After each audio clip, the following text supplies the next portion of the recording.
Amina didn't hear the glass cup fall until it shattered at her feet. She stared at it blankly for a moment, chest heaving, pulse pounding like a drumline gone wrong. Everything had been going wrong today. Everything. And somehow, even gravity had joined the conspiracy. She bent down to pick up the pieces, but her eyes blurred with frustrated tears. One tiny shard pricked her thumb and she hissed sharply. "Lord, not again." She sucked the blood away and marched to the couch, grabbing her phone with a trembling hand. She wasn't crying. She refused to call this crying, but she was absolutely done. Done with her landlord, done with her job, done with her so-called ex-boyfriend who still acted like he owned her life. She opened her messages and typed furiously. "I'm telling you, if that man shows up one more time, I'll kill him. I swear I'll kill him with my bare hands." She hit send. Her thumb hovered over the keyboard as she added another message. "And this stupid landlord? I can't do another week of this nonsense. If he knocks one more time, I'm done. Send." Her chest loosened as she exhaled aggressively. The messages weren't meant to be taken literally, of course, not like she'd ever kill anyone. She was venting to her friend, pure and simple. Her phone buzzed almost instantly. "Who is the man you want to kill?" Amina frowned. That didn't sound like her best friend Melissa. No laughing emoji, no, "Girl, calm down. Just cold." She checked the number. That wasn't Melissa. Her breath caught. "Oh no, did I just..." She slapped her forehead. "Amina, you need to slow down." Before she could decide whether to explain herself or block the number, another message appeared. "Tell me his name." Amina blinked. "What kind of weird reply is this?" she muttered. Then she typed, "Sorry, wrong number. Ignore everything." She dropped her phone beside her and collapsed back into the couch cushions. Her head was pounding. Rent was overdue. Her boss had snapped at her in front of customers. Her ex Daniel had called 7 times to talk, which she knew really meant to manipulate her again. This day needed to end. And then the phone buzzed again. "Ignore. You think you can say something like that and walk away?" A chill slid across her skin like an icy fingertip. She typed quickly. "Listen, whoever you are, it was a mistake, a joke. I'm not killing anybody. Please don't take anything seriously." Her phone vibrated immediately.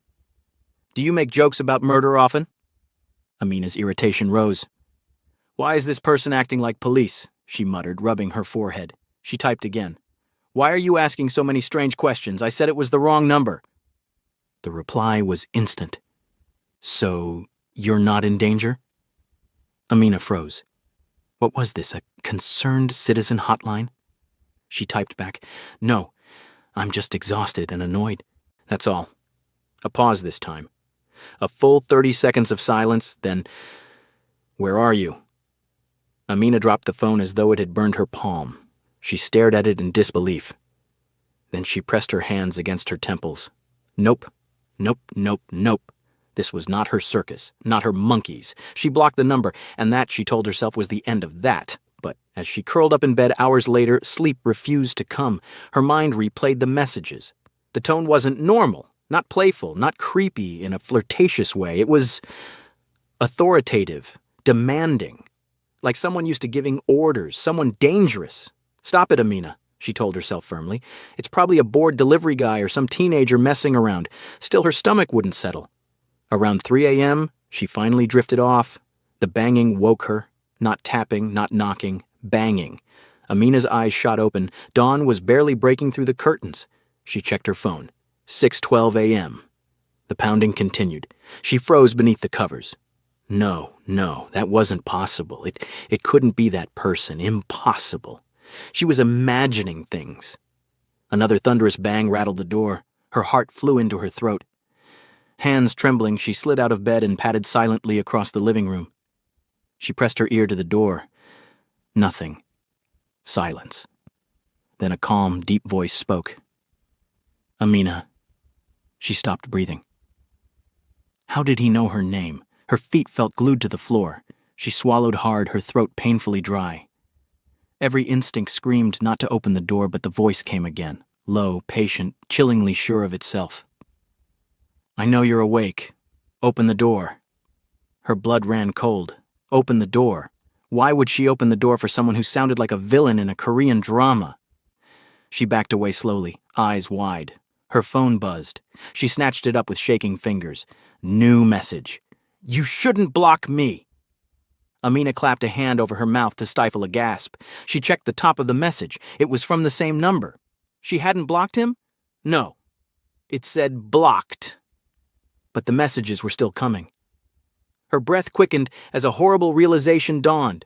Whoever this was, he wasn't using a normal number. The message continued. Open the door, Amina. I won't ask again. Her vision blurred. She wanted to scream for help, but her voice was lodged somewhere deep in her chest. The pounding resumed, 3 slow, deliberate hits that made the wooden door quiver. She let out a shaky breath and whispered, God, please. She forced herself forward, legs trembling. She peeked through the peephole. Her knees nearly buckled. A tall Korean man in a black suit stood outside, hair slicked back. Hands clasped behind him, calm, patient, and surrounded by 2 other men dressed in black. Amina slapped a hand against the wall to stay upright. She wasn't imagining this. This was real, and she was in trouble. She forced herself to breathe. Then slowly, very slowly, she unlocked the door. When she opened it, the man's eyes lifted to meet hers, dark and sharp, evaluating her from head to toe. You're braver than I expected, he said quietly. Amina couldn't speak. He stepped forward slightly, his presence filling the doorway like a shadow too big to escape. My name is Kwon Jae-min, he said, and you and I need to talk. Amina's fingers tightened around the edge of the door as if the thin wood could protect her from the man standing on the other side. He didn't look angry. He didn't look impatient. He simply looked certain. Certain of himself, certain of her, certain of everything happening at this moment.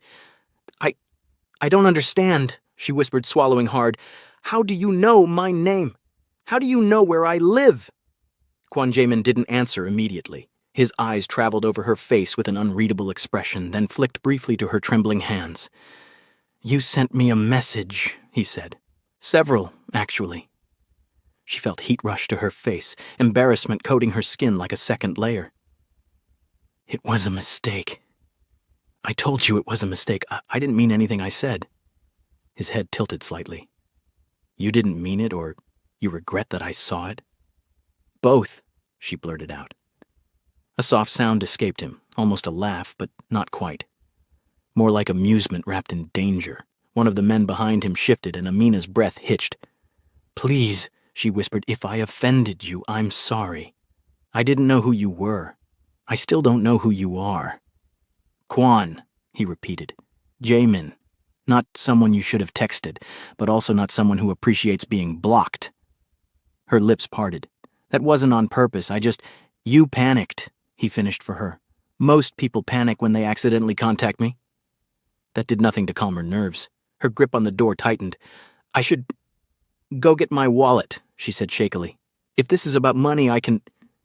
He lifted a hand, stopping her mid-sentence. If I wanted your money, he said softly, I wouldn't come to your door at dawn. Her heart hammered painfully. Then what do you want? She whispered. He stepped closer, too close.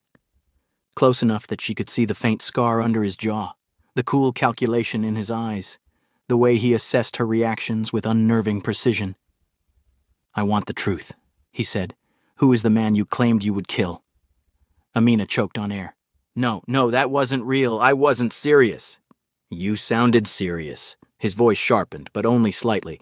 You listed 2 men, actually. The one who shows up uninvited, and your landlord. She pressed a hand to her forehead. It's just stress. I was venting. People vent? People vent, he agreed. But not like that, he leaned in. Not with such fire. Fire. Fire was not what she felt. She felt terror, confusion, and regret. So much regret. Kwon, Mr. Kwon, look, I don't know what you do or who you are, but I am not seeking trouble. I'm not asking for help, revenge, or anything. I just want to forget this happened. Please! His gaze didn't soften. If anything, it sharpened. I don't forget, he said simply, and you shouldn't either. What does that mean? She whispered. It means I'm coming inside. Before she could protest, he pushed the door open the rest of the way and stepped into her apartment. His men stayed outside, flanking the door like silent statues.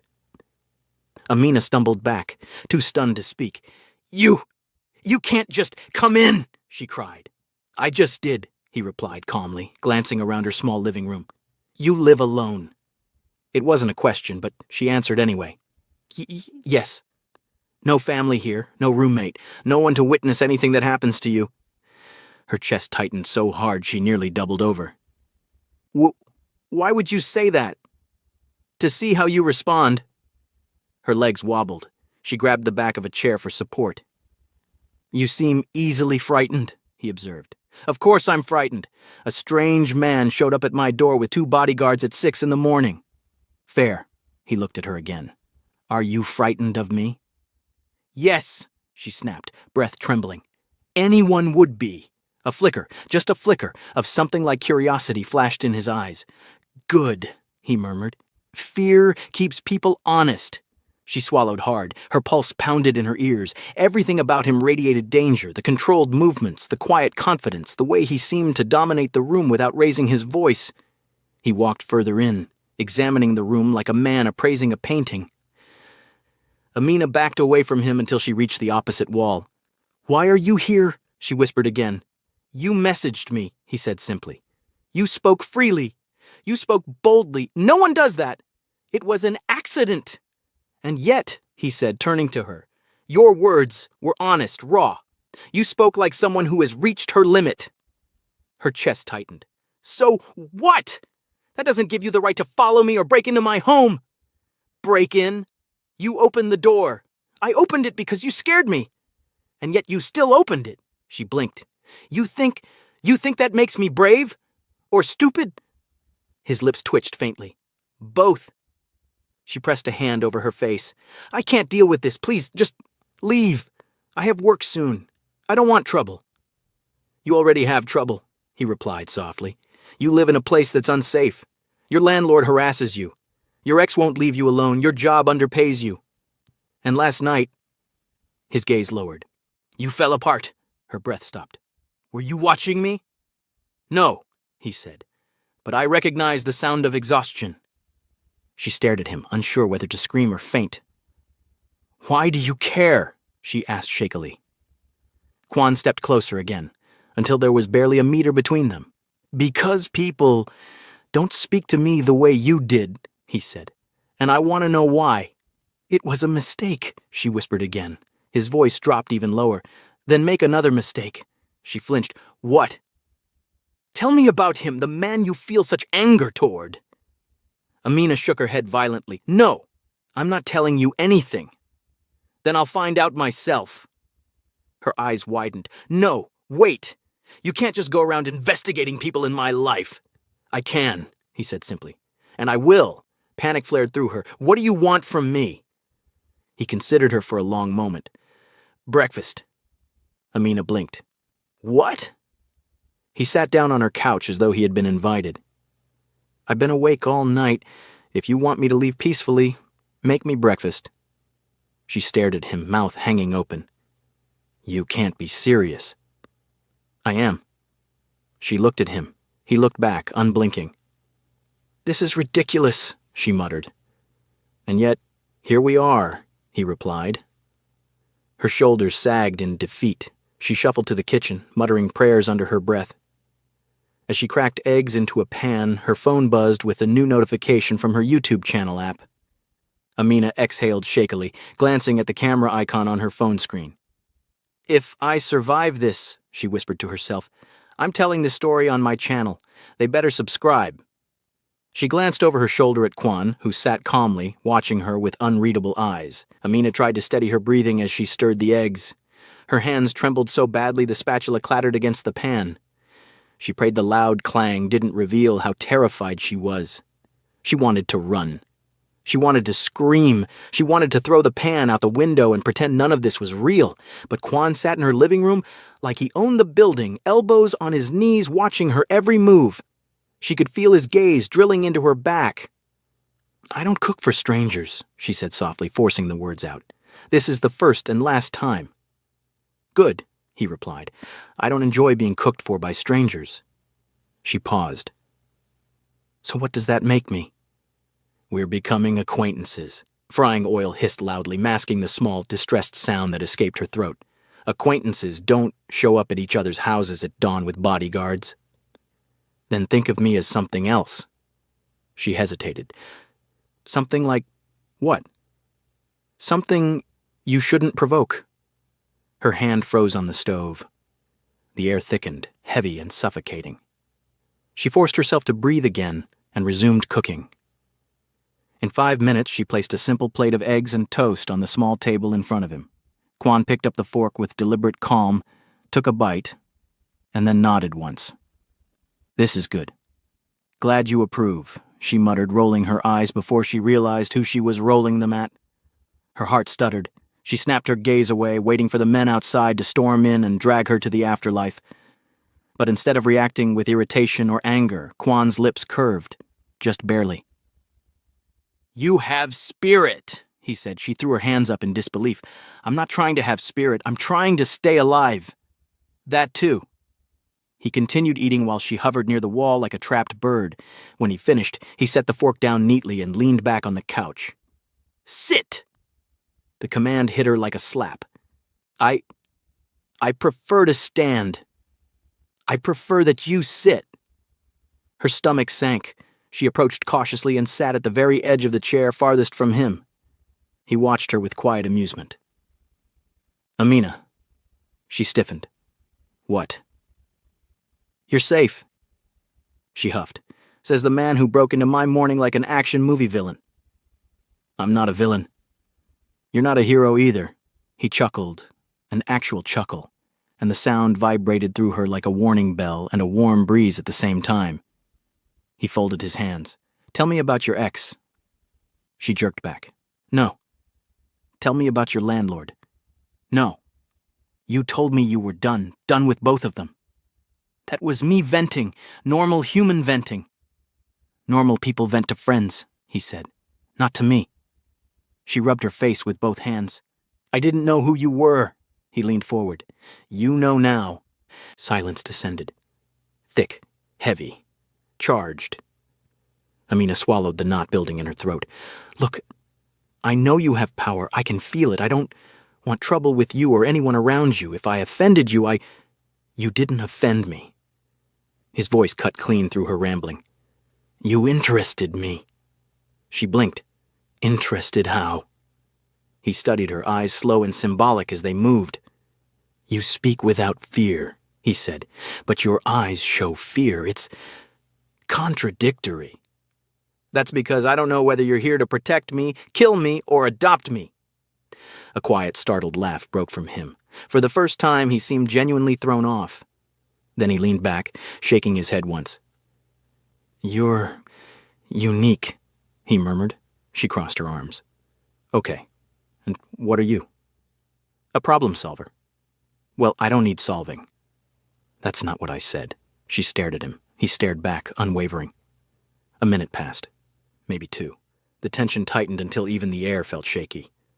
Finally, he spoke. "You should get ready for work." She blinked rapidly. "You're leaving?" "For now." 2 words, and yet they felt like a promise and a threat. Amina stood up carefully, afraid to move too quickly. "Okay. Well, thank you for, not killing me." He rose too, adjusting the cuffs of his suit jacket with elegant precision. "Killing you was never an option." "That didn't seem obvious." He approached her, stopping far too close. She pressed her back against the wall, breath shallow. He lifted a hand, slowly, and brushed a stray curl from her forehead. "I don't touch what I plan to destroy." Her lungs tripped. Then he stepped back, heading toward the door. His bodyguards straightened instantly. Before he left, he turned his head slightly. "Amina." "Yes," she whispered. He spoke without looking at her. "This isn't finished." The door closed, and the apartment suddenly felt too quiet, too empty, too normal, like reality wasn't sure which version of itself it belonged to. Amina slid down the wall, burying her face in her hands. "What the hell just happened?" She stayed there for a full minute, forcing air back into her lungs. Then she scrambled to her feet, sprinting to the window. She peeked out just in time to see Quan stepping into a sleek black car that looked more expensive than her yearly salary. The door shut, The car pulled away. Amina exhaled shakily. Well, she sighed, pressing her forehead to the window, at least that's over. It wasn't. The trouble started before noon. She walked into her workplace, an uptown cafe still rattled but trying to appear normal. Her manager, Minji, stormed toward her before she could clock in. Amina, my office, now. Oh, great, she thought. Perfect timing. She followed her manager inside, bracing herself for another scolding about customer tone, or speed. Instead, Minji closed the door gently and turned to her with a nervous smile. You're being promoted, Amina's jaw dropped. What? To shift supervisor, effective immediately. But, Minji, I don't even... Last week you said... I know what I said, Minji cut in quickly. But the higher management reviewed your performance, they were very impressed. Very impressed. Amina squinted. Higher management? They've never even spoken to me. Minji laughed awkwardly. Well, they changed their minds. Anyway, congrats. Something was off. Something was running laps around off. Amina stepped out of the office, her mind whirling. Promotion out of nowhere. Her phone buzzed. Unknown number. You're welcome. Her heart nearly stopped. This wasn't happening. She hurried to the back hallway and typed furiously. What did you do? He responded within seconds. I solved problems. You had several. Her throat closed. She typed again. Stop interfering in my life. Another immediate reply. No. A wave of dread rolled through her, then another message. Be ready at 7 p.m. I'm coming to collect my favor soon, but tonight we talk. Amina stared at the screen, horrified. Well, she whispered, sliding down the wall. I'm officially going to die. If you're enjoying this emotional roller coaster, don't forget to like, comment, and subscribe, because Amina clearly needs emotional support, and you don't want to miss what happens next. Amina didn't remember walking home. She didn't remember getting off the bus or unlocking her apartment door. All she remembered was the rising panic swirling inside her like a hurricane. By the time she stumbled into her living room, she collapsed onto the couch and buried her face in a pillow. 7 p.m. 7 p.m. Why me? What does he want? Why is my life a Netflix special without my permission? She rolled off the couch dramatically, landing on the floor with a thud. Maybe if she lay there long enough, the earth would swallow her whole, and she wouldn't have to deal with whatever the Mafia version of a talk meant. Her phone buzzed. She screamed into the pillow. She didn't want to look. She had to look. She picked up the phone with trembling hands. 6:02 p.m. Kwan. Wear something comfortable. Amina almost threw the phone across the room. What do you mean something comfortable? Comfortable for what? Kidnapping, jogging, Mafia yoga? She typed aggressively. Comfortable for what? 3 dots appeared, then disappeared, then reappeared. She wanted to faint. Finally, just be ready. I'm almost there. She dropped the phone. Oh God, he's on his way. She scrambled to her feet and sprinted around her apartment, grabbing random outfits like a tornado with bad fashion sense. Nothing felt right. Nothing felt safe. Nothing felt like something one should wear when meeting a criminal who had taken interest in them. Finally, she settled on jeans, a loose black hoodie, and sneakers because if she needed to run, she needed traction. A knock echoed through the apartment, not loud this time, not forceful, just a single calm knock. She froze. Completely. Then another soft knock. She dragged herself to the door, feeling like she was walking toward her own doom. She opened the door just enough to peek out. Kwan stood there relaxed, hands in his pockets. No bodyguards this time, no intimidation, just him. You look comfortable, he said. I'm not, she shot back immediately. I know. He stepped aside slightly. Come. Come where? You are full of questions. Because you're full of mysteries, he raised an eyebrow. Would you prefer surprises? No, she said loudly. Then come, he repeated, turning to walk down the hallway. Against every instinct, Amina followed. Outside, a sleek black car waited at the curb. Not the same one as earlier. This one was even nicer. A driver stood by the door and opened it for her. I can't afford even the door handle of this car, she muttered under her breath as she climbed inside. Kwan took the seat beside her, his presence instantly filling the small space. As the car pulled away, she fidgeted endlessly. Finally, she spoke. Where are we going? Somewhere safe. That doesn't reassure me. He glanced at her. You talk too much when you're nervous. That's because you... She stopped herself. Forget it. He didn't press. Instead, he watched her quietly, studying her reactions like she was a piece of art he couldn't decipher. After several minutes, the car slowed and turned into an underground parking garage. Amina's heart raced faster. Quan, if you're planning to kill me, can you at least warn me? I want to pray first. I'm not killing you. Promise? Yes. You don't sound convincing. He opened the door and stepped out. Come. The garage was immaculate, guarded, private. Quan led her to a private elevator. Amina hesitated before stepping inside. He glanced at her. If I wanted to hurt you, you wouldn't be standing right now.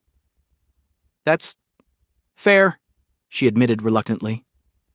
The elevator rose for a long time, far longer than she expected. When the doors opened, Amina's breath left her body. They were in a rooftop garden, a beautiful one. Soft lights, cherry blossoms, a crystal-clear view of the Seoul skyline glowing like a sea of stars. It wasn't threatening.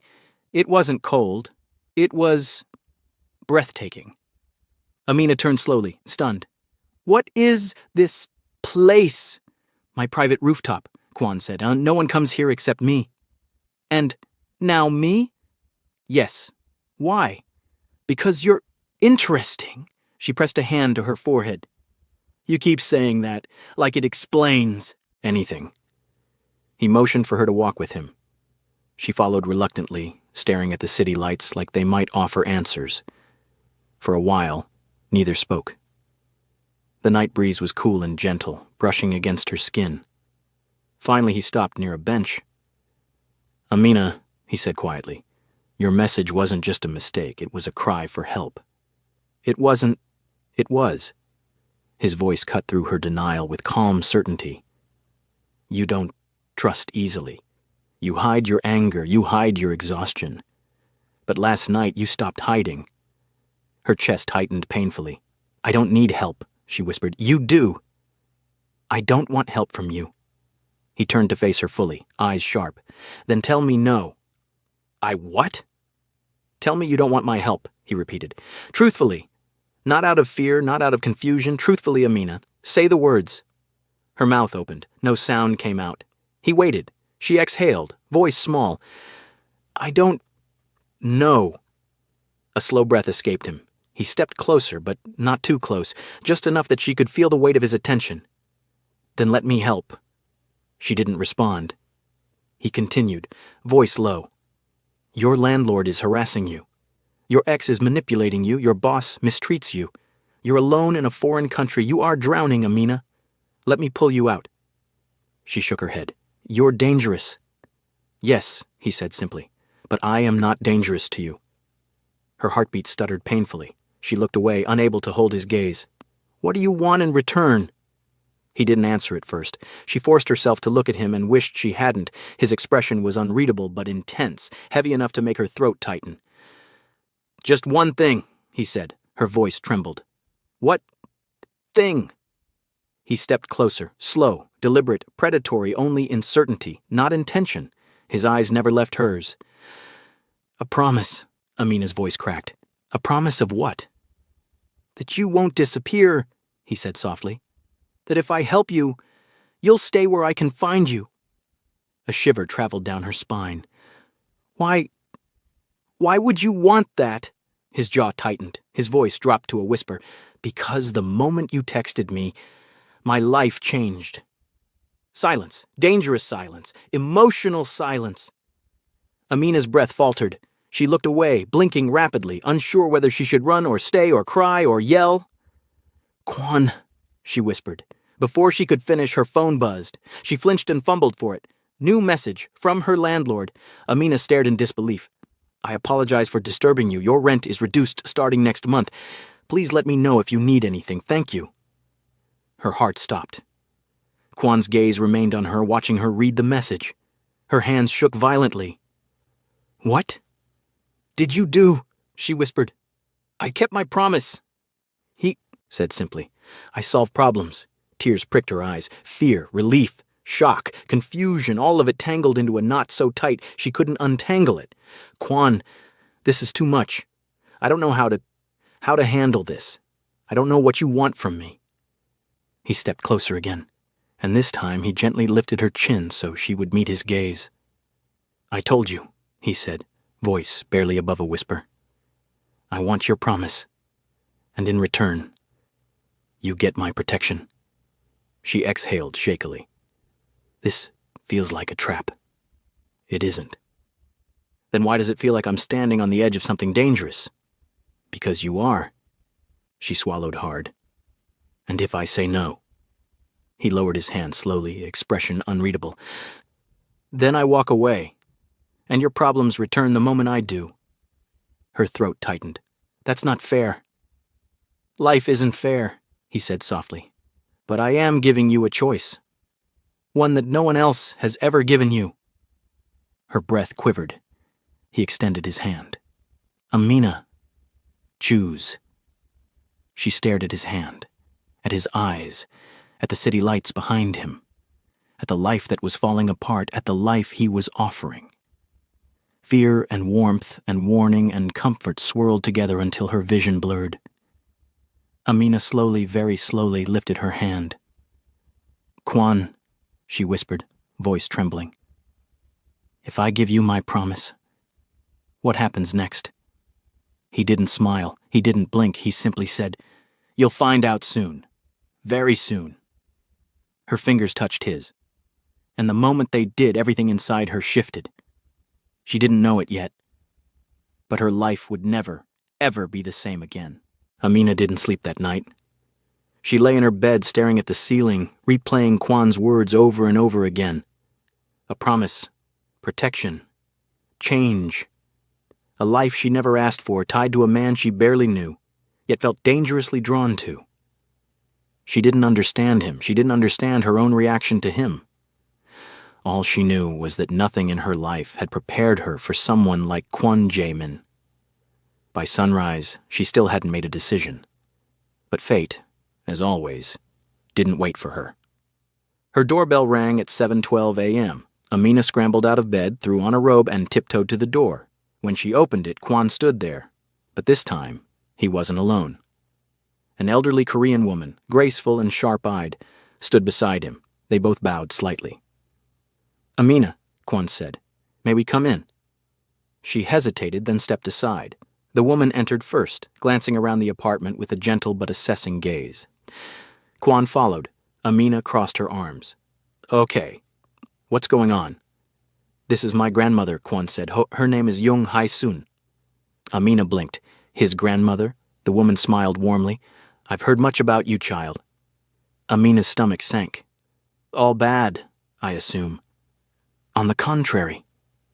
The grandmother stepped closer, eyes full of quiet wisdom. "My grandson does not bring strangers into his life, certainly not into his private rooftop, and he has not asked anyone for a promise in a very long time."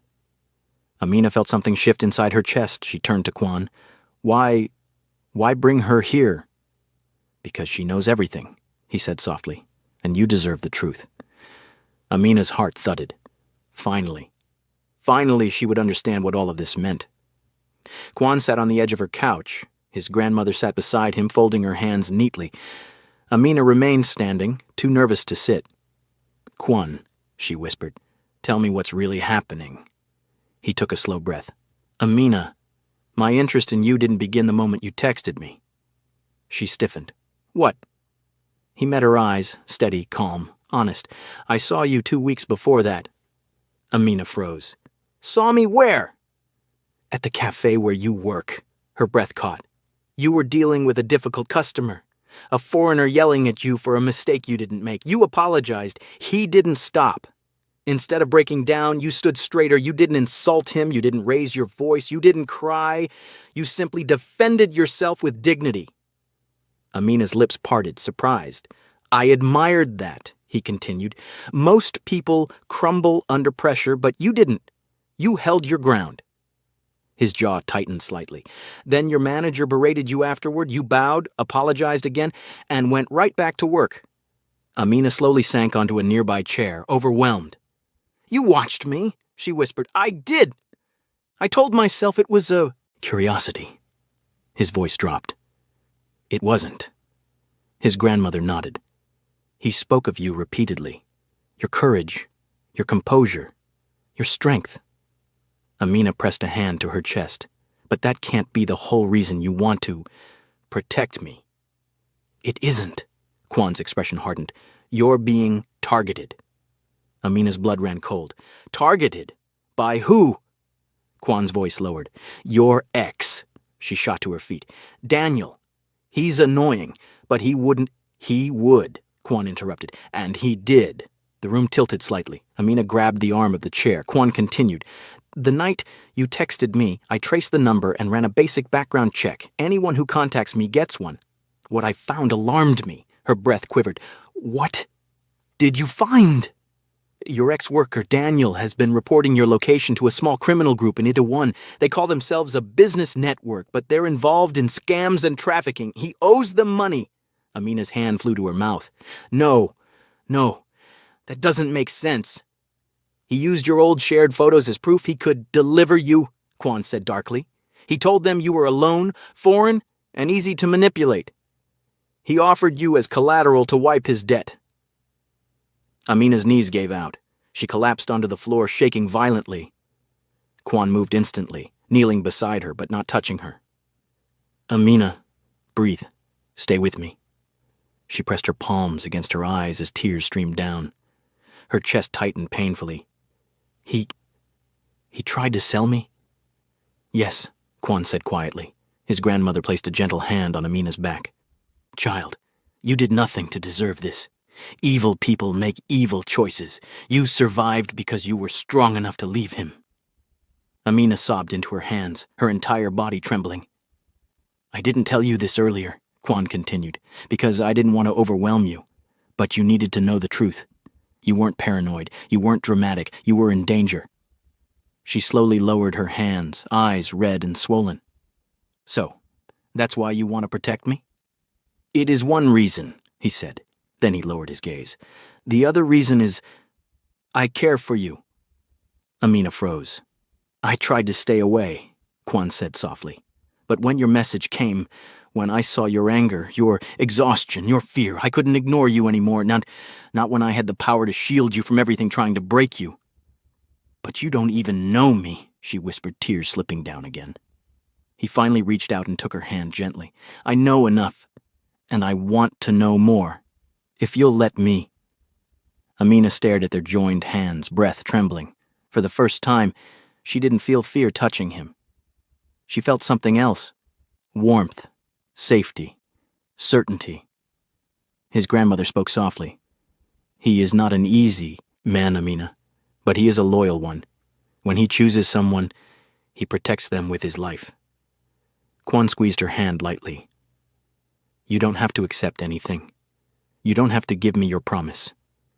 You don't have to be with me. I only want your yes, if it's real. Amina wiped her tears on her sleeve. I'm scared, she murmured. I know, Kwan whispered. And confused. I know. And overwhelmed. I know, he repeated gently. But I won't rush you. Just tell me what you feel. Amina lifted her gaze to his. For the first time, she saw vulnerability behind the power. He wasn't demanding her. He wasn't trapping her. He was offering himself, something she never expected from a man like him. She took a shaky breath. Kwan, I don't want to be afraid anymore. His eyes softened. And I don't want to face life alone anymore, she continued. I want someone who sees me. Someone who protects me but doesn't cage me. Someone who respects me. And do you believe I can be that? He asked gently. She nodded slowly. Yes, I do. He exhaled, almost relieved. And do you want me? He asked quietly. She hesitated, not because she was unsure, but because the truth scared her more than anything. Finally, she whispered, Yes, I want you. Kwan pulled her into his arms, not forcefully, not possessively, but tenderly, carefully, as if she were something precious. Amina buried her face into his shoulder, her tears soaking into his shirt. His arms wrapped around her with warmth she didn't know he possessed. His grandmother smiled softly, eyes glistening with pride. Amina pulled back enough to meet his gaze. But what about those men? The group Daniel owes money to? Will they come for me? They won't, Quan said firmly. They were dealt with last night. She blinked. Dealt with how? Legally, he said simply. Reported, arrested, handled. Amina exhaled shakily. And Daniel, she whispered. Gone, Quan said. Not dead, but gone. He won't come near you again, ever. For the first time since arriving in Korea, Amina felt safe, truly safe. She placed her hand against his cheek gently. Thank you. He leaned into her touch. Thank you for trusting me. His grandmother stood and straightened her coat. I will leave you two alone now. Amina, welcome to the family, if you choose to stay. Amina smiled weakly. Thank you, ma'am. When the elevator doors closed behind the grandmother, Amina turned back to Quan. So, she whispered, what happens now? He offered his hand the same way he had done on the rooftop. Now, he said softly, we start a new life, together, without fear. Amina took his hand without hesitation this time, and for the first time since arriving in Korea, she felt hope. Bright, strong, unshakable. Quan pulled her into another, pulled her. Embrace, resting his forehead against hers. You're safe now, he whispered, and you will never face anything alone again. Amina closed her eyes, letting the warmth of his words sink into her bones. She believed him. Whew. We just survived that together.